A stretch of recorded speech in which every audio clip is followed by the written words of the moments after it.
है। ये लगभग आज से 50 वर्ष पहले की कथा है। मात्र 50 वर्ष पहले मथुरा में एक मुसलमान परिवार रहता है। उनका वंश आज भी है, उनका परिवार आज भी है। और बड़ी किस्मत की बात यह है कि जिन्होंने ये पुस्तक लिखी है वो इनके परिवार से मिले भी हैं। तो मथुरा में विश्राम घाट है। मथुरा में विश्राम घाट के नजदीक एक मुसलमान परिवार रहता है। मुसलमान परिवार में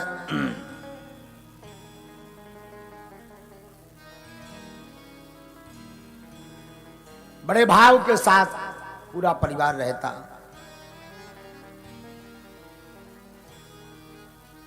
सब लोग अपने तरीके से रहते, अपने धर्म को मानते थे। वो उनका जो धर्म कर्म है उसे बड़े अच्छे से मानते हैं। दादर रहमान के पिता का नाम था कादिर। कादिर इनके एक बालक हुआ, बालक का नाम दादर रहमान रखा। ये बचपन से ही बड़ा गंभीर बालक हुआ। इसकी अवस्था हुई 14-15 साल की।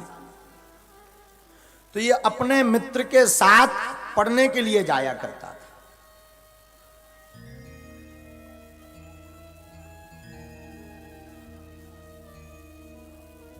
और एक इसका चचेरा भाई था जिसका नाम था कासिम, उसके साथ पढ़ने जाता था। 14-15 साल का बालक। ये 3-13 जानता नहीं था। घर पर तो वही चर्चा होती थी, उनके अपने धर्म की चर्चा। तो उसी में डूबा रहता था। 5 रोजाना नमाज पढ़ता, टोपी लगाता, विद्यालय पढ़ने जाता, उर्दू भाषा में घर परिवार में बात करता, रोज पढ़ने जाता था। एक दिन एक घटना घट गई। ये इसका एक चचेरा भाई जिसका नाम था कासिम, कासिम के साथ ये दादर दोनों विद्यालय से पढ़कर के वापस आ रहे थे। मथुरा में ही आज भी है वो मंदिर। विश्राम घाट के पहले एक मंदिर है जहां श्री बांके बिहारी रमण बिहारी जी विराजमान है। नन्हा सा बालक, इसे ज्यादा ज्ञान नहीं था। इसके पैर में उपट्टा लग गया। जो पादुका पहने था वो टूट गई उसकी। ये तो भगवान की गति होती है। पादुका टूटी तो पादुका को उसने एक तरफ रखा और मंदिर में बैठे श्री बांके बिहारी की तरफ उसकी धोखे से नजर पहुंच गई। आज तक नहीं गई, क्योंकि मां ने समझा रखा था कि वो काफिरों का मंदिर है। हिंदुओं को वो लोग काफिर बोलते हैं, काफिर। तो उसके मां बाप ने समझा रखा था ये काफिरों का मंदिर है और उनकी तरफ तू देखना भी नहीं। और ये भी समझा रखा था तू किसी काफिर हिंदू की संगत मत करना। बेचारा नन्हा सा बालक रोज सीधा सीधा जाता, सीधा सीधा आता, लेकिन घटना तो घटनी होती है।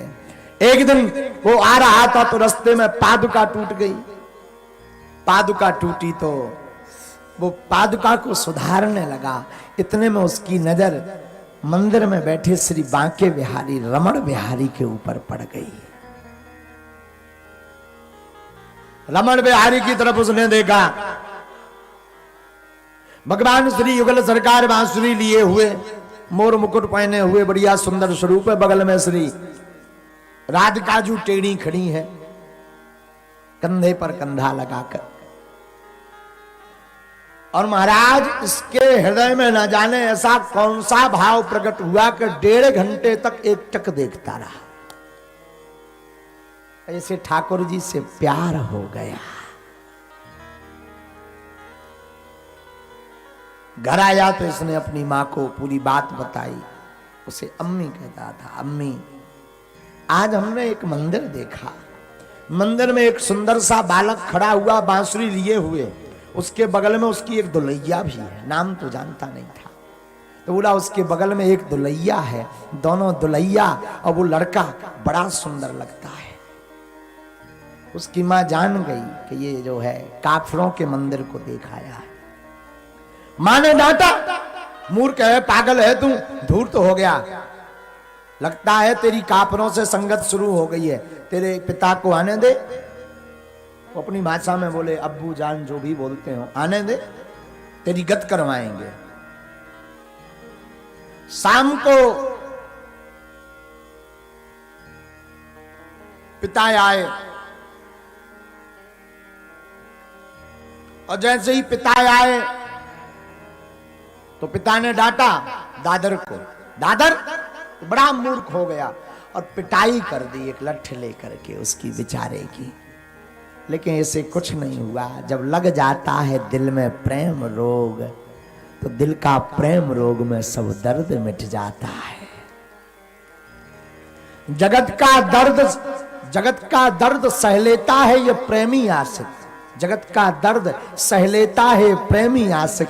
जब प्रेम की पराकाष्ठा को ये पा जाता है, हृदय में जब प्रेम का रोग लग जाता है तो हर दर्द भी अपना नजर आता है। तो प्रेम रोग से ठाकुर का लग गया, बांके बिहारी का लग गया, युगल सरकार का लग गया। ये तो नित्य उन्हीं को देखे। अब तो रोज आते जाते इसकी आदत हो गई, पढ़ने नहीं जाता, स्कूल नहीं जाता, सामने खड़ा हो जाता, देखता। अब तो हद तब हो गई, बार बार देखता और पूछता कि जो तुम्हारी बगल में ये दुलैया कौन है, क्या नाम है इसका, ये तुम्हारी दुलैया है, तुम दोनों एक दूसरे को प्रेम करते हो, तुम लोग चिपके क्यों हो? तरह तरह की बातें करता। आज भोजन खाया, आज प्यासे तो नहीं। एक दिन चावल लेकर के गया, मां रोज प्रसाद भोजन बना देती दादर रहमान को। मां पिता के जान तो सुधर गया होगा,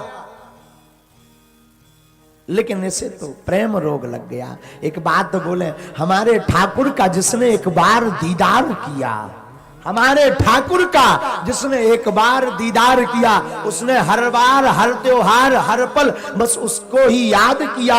ये ठाकुर की रहमतों की खजाने की क्या बात कहूं यारो। हमारा ठाकुर इतना प्यारा है कि फिर वो किसी ने किसी का दीदार ना किया।